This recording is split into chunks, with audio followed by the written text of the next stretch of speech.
Hello, good morning po. Good morning. Ito po i-announce ko lang po para po doon sa aking gustong makuha at ma-sponsoran. Yun pong naging sikat po ngayon, naging viral sa Wish ko lang na si Lenlen.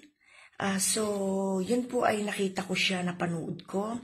At nagdesisyon po ako na, kasi yun nga po, sa dami po ng kwento niya, talaga pong nakakahabag ng puso. Nakakabagbag damdamin po yung kanyang sinabi na tinutokso siya. Wala siyang mapasukan na trabaho, walang tumanggap sa kanya. Ako, buong-buo kitang kukuhanin. Kayo ng anak mo. At gagawin kitang caretaker tulad ng sinabi ko sa Wish ko lang.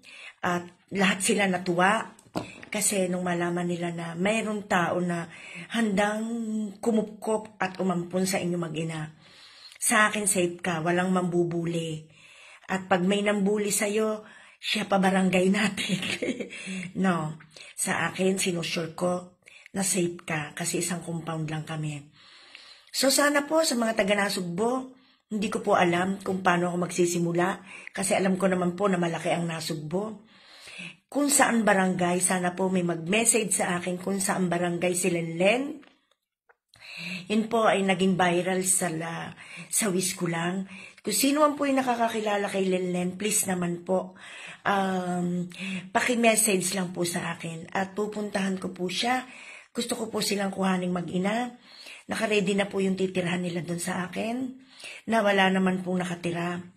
So, sana po, may magbigay sa akin ng information na kung nasasan si Lenlen.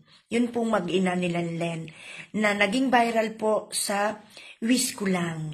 At ayun po ay alam na din po doon sa Wish ko lang, sa YouTube channel ng Wish ko lang na ako po ang kukuha kasi nga po sinabi ko po na uuwi ako, kukuhanin ko siya para po dalahin sa akin probinsya. Hindi po probinsya, sa akin. Siya po ang gagawin kong caretaker at siyempre po, ako na po ang bahala. Ibig sabihin, pag kinuha ko, ako na po ang bahala sa kanila mag-ina. Sana po may magbigay ng informasyon. Hinahanap ko po si Lenlen.